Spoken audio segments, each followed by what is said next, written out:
Caminando me canta el sensontle, voy sanando un poco mi dolor.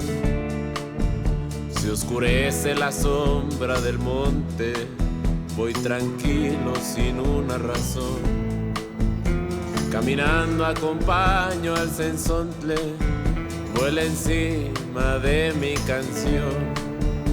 Caminando me canso en el monte, voy tranquilo con mi corazón.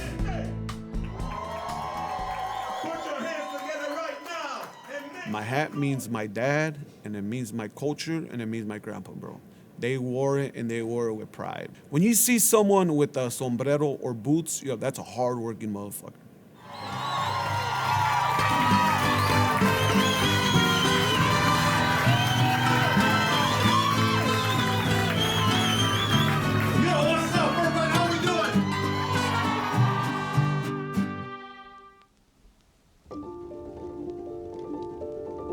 I always knew I was funny. I just didn't know what to do with it.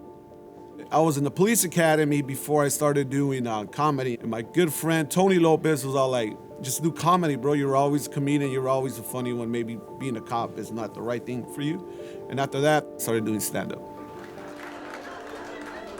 The Latinos, we put anything in our cars, we won't get pulled over. We put the American flag.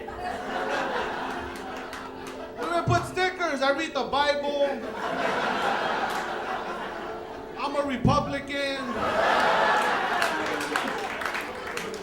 The only stickers we don't put is our tags.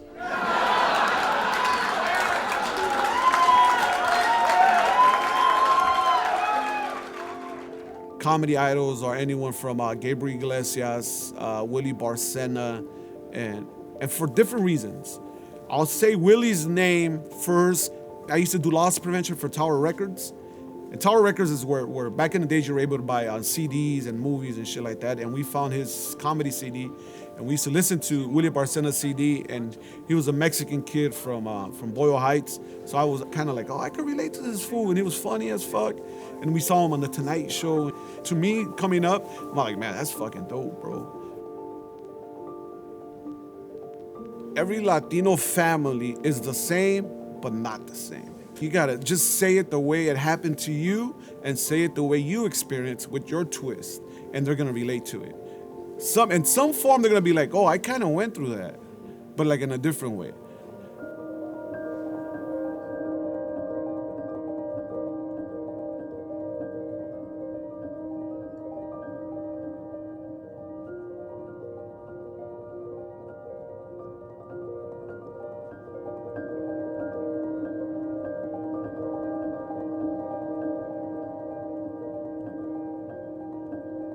I never wanted to quit. First time I went up, it took me 6 months to go back on because I bombed so bad the first time that I said, you know what, let me do something else. Let me write a little bit more or just watch a little bit more. But I never said I'm gonna quit.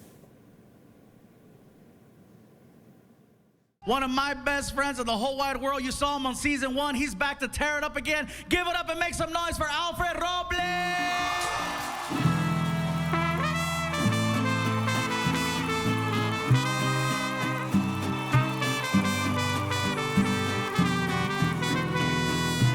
I started with Gabriel maybe 2008. I had a problem with just like doing local reference jokes. And then Gabriel told me, hey, if you want to be funny, he goes, think out of East LA, think out of Montebello.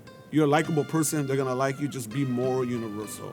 I don't want to take you to middle of America and you're telling these jokes. I want you to relate to everybody, bro. And that was the best advice I've ever got, bro. True mark of a friend is somebody who sticks around when things go bad. Okay? 2017, I had one of the roughest years of my life. My relationship had just fallen apart. My tour, I had to put it on hold. I was not working, I was home, I was depressed, I was sad. Things were not going well. And I noticed immediately who my real friends were. And I noticed that a lot of people started falling off. One of the people who did not fall off was the man you came to see tonight. Alfred Robles is one of the most righteous people I have ever met. And at my lowest point, he'd always check on me. No one deserves it more. Ladies and gentlemen, coming to the stage, you know him, you love him. Give it up for my friend, Alfred Robles!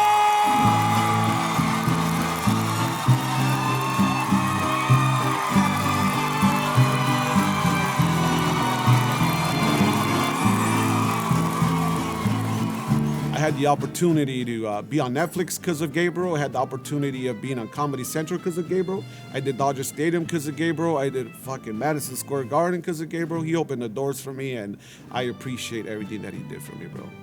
There's nothing else he could have done for me.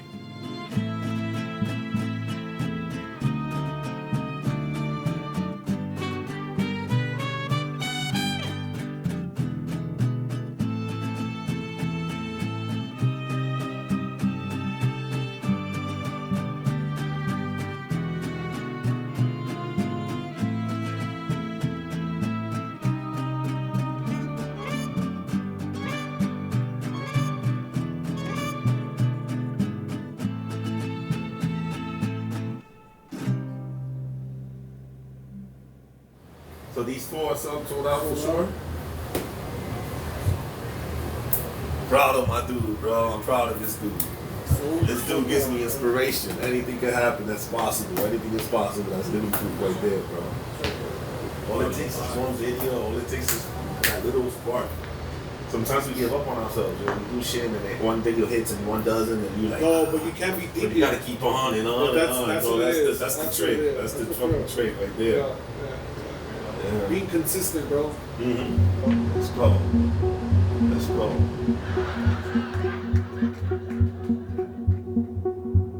When I started comedy, I was living with my mom. I was sleeping in her couch. It was a 1-bedroom apartment in Glassall Park.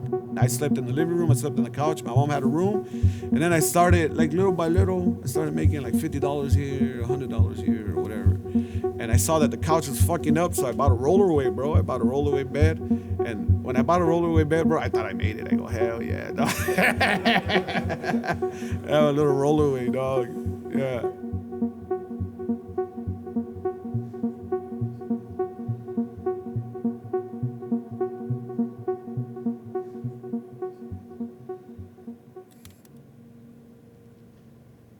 My dad passed away at the beginning of this year. What was your relationship with him? Well, there was no relationship, bro. Yeah, he left when I was young. In 2020, for the pandemic, he reached out to me. My dad owned a tire shop, and he said he was gonna sell his tire shop, and then he was gonna move to Mexico.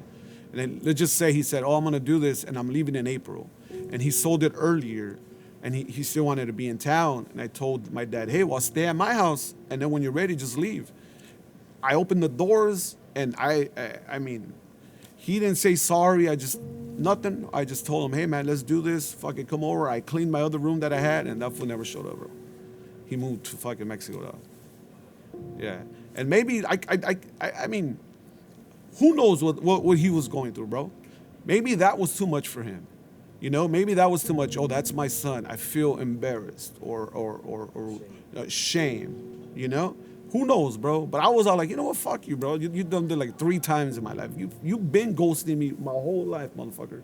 I opened the door. You should have fucking came in. That's how I felt in the beginning, you know. But now I look at it different. Like, hey, man, I don't know what the fuck he was going on. Well, what he was going through, you know. Maybe he knew he was gonna pass away soon, and maybe that's why he wanted to go to Mexico, and he just wanted to he lived his life. As an adult now, I would have had loved to take my dad to a Dodger game and just have a beer with them, because I know I think I love the Dodgers as much as my dad did. So, and I remember him taking me and my childhood friends and my brothers to Dodger games, so I know that he loved that Dodgers. So just now as an adult, and him and as an adult, fucking going to a Dodger game and having a beer with them, to me, that would have been the best. And I never got that chance, you know?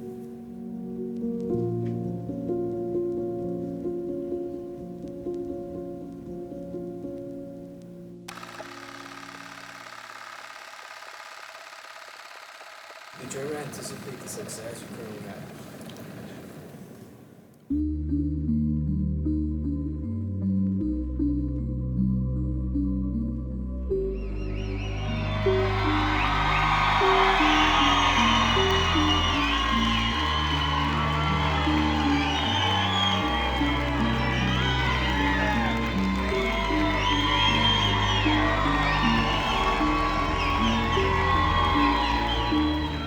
Yes.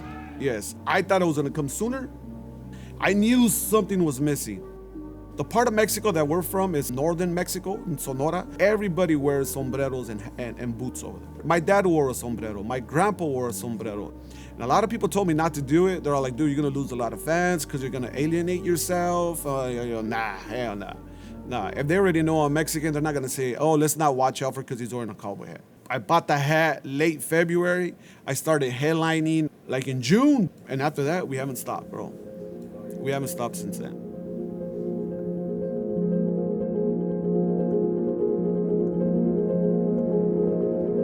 Because I remember when I started, there wasn't a lot of us. And I want that. I want that for the culture. I want people to see I could relate to Alfred Robles. I came from the same streets, from the same hood. Townsend Street, Cesar Chavez, Rowan, Blanchard, Winter. If Alfred Robles could do it, I could do it.